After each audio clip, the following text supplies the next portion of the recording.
Je vais commencer par avoir un mot pour les enfants, parce qu'ils n'ont pas de liturgie de la parole aujourd'hui. En général, je commence par une question avec les enfants, mais si je commence comme ça, vous avez compris quelque chose? Vous avez écouté le texte? Jésus nous appelle à une seule chose dans ce texte, dans le texte d'aujourd'hui. Il nous appelle à rendre service. Rendre service. Où est-ce qu'on peut rendre service?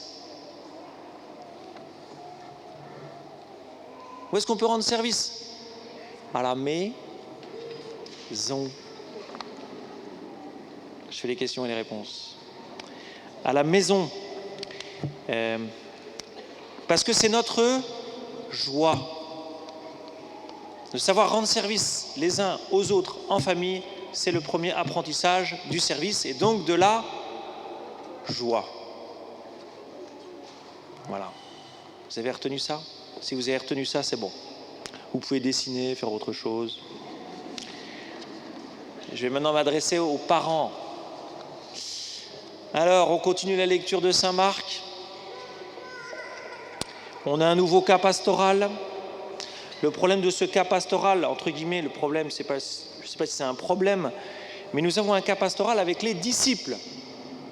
Ce coup-ci, on n'assiste pas à une scène qui ensuite va être relue par Jésus.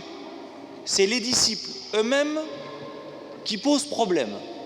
Ça arrive souvent, hein. Je vous rappelle, en fait, à chaque fois que Jésus annonce sa passion, ça pose problème. Et juste avant le passage d'aujourd'hui, Jésus a annoncé pour la 3e fois sa passion. Et il est même rentré dans certains détails. Il a dit qu'il fallait, si vous êtes intéressé un peu au texte, ou plutôt à ce qui précède, il a dit qu'il fallait qu'il soit fouetté, etc. Donc il a donné quelques détails supplémentaires. La réaction des disciples, à nouveau, est complètement à côté de la plaque, comme la nôtre bien souvent, c'est « accorde-nous de siéger l'un à ta droite et l'autre à ta gauche ». En d'autres termes, les fils de Zébédée, vous savez, ce sont des pêcheurs de Capharnaüm. C'est quoi Capharnaüm? C'est pas que ce soit un trou, mais c'est un petit bled frontalier en Galilée. Et les gens qui accompagnent Jésus, je vous ai déjà dit la semaine dernière que Jésus, c'était un boss, c'était un chef, c'était un leader. Donc qu'est-ce qu'ils se disent les disciples? Eh bien, on va prendre le pouvoir. On va devenir les chefs. On va prendre les palais d'Hérode et on va enfin pouvoir, nous qui étions de pauvres petits pêcheurs, on va devenir les gérants, les rois, les princes de ce royaume. En fait, ils se trompent, on est bien d'accord, parce que vous savez qu'à droite et à gauche du Christ, vous savez qui y aura? Les 2 larrons sur la croix. Ces places-là sont effectivement réservées, ce seront les 2 larrons sur la croix. Donc en fait, quand Jésus leur dit « vous ne savez pas ce que vous demandez », bah oui, ils ne savent vraiment pas ce qu'ils demandent. Et alors, ce qui est intéressant dans ce texte, vous voyez, c'est que Jésus ne commence pas par les rabrouer. Bien souvent, dans l'Évangile, on a un Jésus, surtout en Marc, qui est dur, qui est rude. Hein. À chaque fois, les disciples ne comprennent pas et il leur en met, entre guillemets, plein la figure. Là, pas du tout. Il va leur poser la question. « Ah, vous êtes prêts à boire la coupe et à être baptisés du baptême dont je vais être baptisé ?» Il ne les prend pas, il ne joue pas avec eux. Mais en fait, il respecte une chose qui est essentielle chez eux, c'est leur immense désir. Alors la première question que l'Évangile nous pose, ou en tout cas que je veux vous poser, c'est « avez-vous de grands désirs ?» Est-ce que vous avez des rêves de grandeur? Osons, de grandeur. Est-ce que vous rêvez d'être président de la République? C'est un peu comme la croix aujourd'hui quand même. Hein. Est-ce que vous rêvez de choses grandes pour votre Église, pour votre paroisse, pour votre famille, pour votre travail, pour votre vie en fait. Même si ça vous paraît pas bien, vous voyez, même si ça vous paraît très ambitieux, très orgueilleux, laissez parler vos rêves. Parce que c'est le moteur dont le Seigneur va se servir pour vous faire grandir en sainteté. Et dans le passage que nous avons, Jésus prend les disciples là où ils en sont. Ils rêvent de devenir des princes, d'habiter dans des palais, d'avoir de beaux vêtements et de dire aux autres ce qu'ils doivent faire. On aime bien ça. On aime bien dire aux autres ce qu'ils doivent faire. Et donc Jésus va les prendre là où ils en sont. Et puis, qu'est-ce qui va se passer? Il leur dit, « Ah mais ne vous inquiétez pas, la coupe que je vais boire, vous la boirez. Le baptême dont je vais être baptisé, vous en serez baptisé. » Mais il n'en dit pas plus. Il n'en dit pas plus. Aucune réaction. Ils sont plutôt contents. Jésus leur a promis la récompense. S'ils savaient quelle va être la récompense. Étape suivante, les autres disciples qui ne valent pas mieux que les deux fils de Zébédée s'indignent parce qu'ils sont jaloux. Parce qu'ils se comparent, parce qu'ils sont en compétition. Même dans les choses spirituelles, on peut être en compétition. Même dans la suite du Christ, nous pouvons être en compétition. Ah, celui-là, tu as vu tous les services qu'il fait. Ah, tu vois, celui-là, il a vraiment l'air saint, et moi, pauvre de moi, je ne suis pas capable de faire la moitié de ce qu'il fait, etc. On se compare. Et Jésus va leur donner une très belle leçon. Et il va leur donner une leçon qu'ils peuvent recevoir. Il va leur dire ceci, je vais le relire, parce que finalement, c'est tout l'enseignement de Jésus pour aujourd'hui. Vous le savez, ceux que l'on regarde comme chefs des nations les commandent en maîtres. Les grands leur font sentir leur pouvoir. Parmi vous, il ne doit pas en être ainsi. Celui qui veut devenir grand parmi vous sera votre serviteur. Celui qui veut être parmi vous le premier sera l'esclave de tous. Car le Fils de l'homme n'est pas venu pour être servi, mais pour servir et donner sa vie en rançon pour la multitude. Jésus ne dit pas « vous allez tous mourir sur une croix ». Il ne dit pas ça. Il dit « parmi vous, celui qui veut devenir grand sera votre serviteur ». En fait, si vous voulez, Jésus est en train d'inventer une nouvelle société. Cette nouvelle société, elle a une constitution. Elle a une déclaration des droits de l'homme. Elle a une règle. C'est la 35e République. C'est la République du Christ. Et cette République du Christ, elle ne s'appuie pas sur des calculs de domination, des calculs politiques au sens de celui qui veut dominer l'autre. Je ne dis pas que la politique, c'est ça.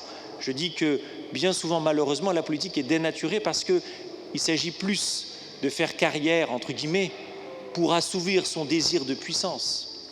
Et Jésus dit, attention, entre vous, il ne peut y avoir de calcul pour dominer les autres, pour être au-dessus des autres. Entre vous, il ne peut exister que la charité, que le service gratuit. Entre vous, c'est-à-dire qu'il parle de l'Église. D'abord, il parle de nous. Cette constitution, cette règle, elle est pour nous, entre nous. Que nous soyons chacun les serviteurs les uns des autres. Que nous soyons chacun au service les uns des autres. Et notre désir, notre immense désir, eh bien Jésus va le convertir par le service. Parce que cet immense désir qui nous habite, et c'est là où je répète, ce qui est important au départ, c'est notre, c'est votre, c'est le désir que nous avons d'être grands. Mais d'être grands non pas comme des princes, mais d'être grands dans l'humble service des autres. Jésus va nous faire grandir, il prend nos désirs et il le purifie, il le retourne, il le convertit, il le transforme. Mais pour cela, la première étape la première étape, c'est d'avoir des désirs. La deuxième étape, c'est remettre nos désirs, nos vies, entre les mains de Dieu. Remettre nos existences entre les mains de Dieu, qui nous donnera le bonheur que nous cherchons. Et il nous le donnera de manière paradoxale, encore une fois, parce qu'il va nous apprendre à être heureux en servant les autres. Il va nous apprendre petit à petit que la joie, la véritable joie, elle n'est pas de tout maîtriser, de tout garder pour soi. Elle est dans le risque de nous ouvrir aux autres, le risque de servir les autres, au risque d'être exploité, évidemment. Bien sûr, on prend un risque quand on sert les autres. C'est évident. Mais si nous ne prenons jamais ce risque, nous ne serons jamais heureux. Nous grappillerons, nous contrôlerons tout, nous maîtriserons tout pour nous. Le cœur de la vie chrétienne, frères et sœurs, ça s'appelle le service. À l'école du Christ, ça s'appelle le service. À l'école du Christ. Jésus veut apprendre à chacun de nous la véritable joie du royaume qui consiste à se mettre au service les uns des autres. Concrètement, comment est-ce que je fais pour servir? Parce que c'est ça la question derrière. Plein de gens se disent « mais moi, j'en peux plus de servir ». Vous voyez, tout l'enjeu est d'abord de considérer que notre vie n'a de sens que parce que nous servons. D'abord. C'est-à-dire qu'il y a une conversion mentale, si vous voulez. Le service rend heureux. Pour preuve, chaque fois que nous avons pu servir, eh bien nous en avons été heureux. Chaque fois que nous nous sommes mis au service, nous en avons été heureux. Il y a une expérience qui montre que cette idée, elle n'est pas farfelue. La deuxième chose, c'est de considérer que tout ce que nous faisons peut être l'occasion d'un service. C'est-à-dire que notre vie peut être animée par un esprit de service. Tout ce que nous faisons. Des choses que nous sommes obligés de faire, comme les choses que nous faisons de manière plus gratuite. Et donc, cela consiste à commencer par, très concrètement, à faire un examen de conscience. Est-ce que, dans ma vie, je suis encore serviteur? Est-ce que quand je vais au travail, je me considère comme un serviteur? Est-ce que quand je me lève le matin pour faire toutes les tâches ménagères que je dois faire, je considère encore que c'est un service? La troisième chose, c'est de choisir dans nos vies un service gratuit. C'est d'avoir un lieu, ça peut être tous les jours, ça peut être une fois par semaine, ça peut être une fois par mois, qu'importe. Dans nos vies, d'avoir un lieu où je sais que ce que je fais, je n'en retire absolument rien. Sauf peut-être la satisfaction de remplir mon devoir. Mais bon, c'est déjà, pourquoi pas. Et je vais vous donner un petit témoignage. Moi, je vis, depuis que je suis au séminaire, en colocation avec d'autres séminaristes, puis maintenant des prêtres. Quand je dis je vis en colocation, c'est-à-dire que ma chambre à côté, vous voyez, c'est le Père François. Donc quand le Père François se lève à 6h du matin pour partir à Bruxelles, hier matin, il me réveille. C'est comme ça. Il y en a qui ont d'autres vies. Moi, nous, on vit les uns sur les autres. Bref.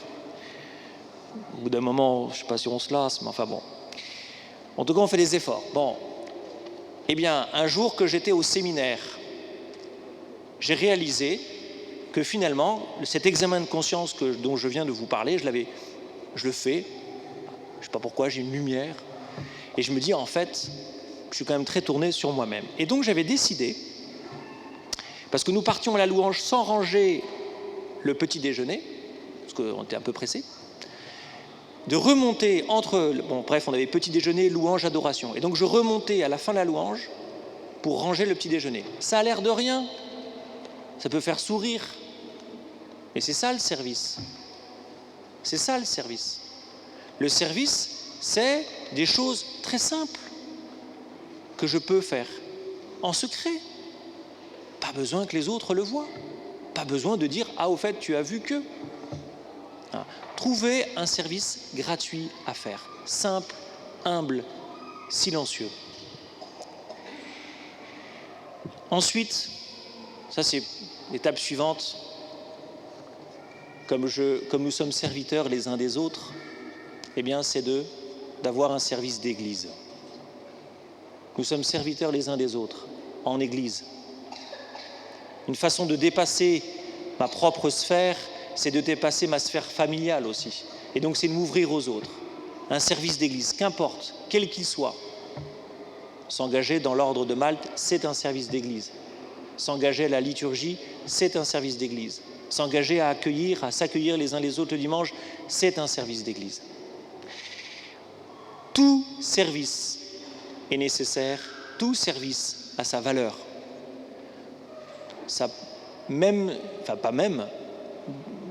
Encore plus le service le plus humble. Vous savez que tous les vendredis matins, ici, une petite équipe nettoie l'église. S'il y en a qui ne savent pas quoi faire le vendredi matin, venez balayer l'église. Un curé de mes parents leur avait dit un jour, tout balai peut être un trône. Un balai peut être un trône. Voilà, c'est une belle image pour cet évangile. Un balai peut être un trône. Siéger à la droite du Christ ou à la gauche du Christ, c'est apprendre à manier le balai. Ça commence et ça se termine par là. Voilà, et puis une dernière chose que vous pouvez faire, c'est faire un peu un bilan de vos qualités, de vos charismes. Qu'est-ce que je peux mettre au service de la communauté ? Qu'est-ce que je peux mettre au service de l'Église ? Nous avons tous des talents. Nous avons tous des talents. Eh bien, n'hésitez pas à un peu en faire la recension pour le proposer à l'ensemble de la communauté, c'est-à-dire à moi, pas à moi, mais vous pouvez venir me voir si vous avez des talents. Mais voilà, qu'est-ce que je peux mettre au service des autres, que je possède un talent à mettre au service ? Voilà. Comme je vous le disais, le Christ est venu instaurer un royaume où les grands ne sont pas les maîtres, où les grands sont des serviteurs. Le Christ a tout renversé et les chrétiens sont serviteurs les uns des autres, quoi qu'il leur en coûte, et c'est ainsi qu'ils veulent et qu'ils changent le monde. Amen.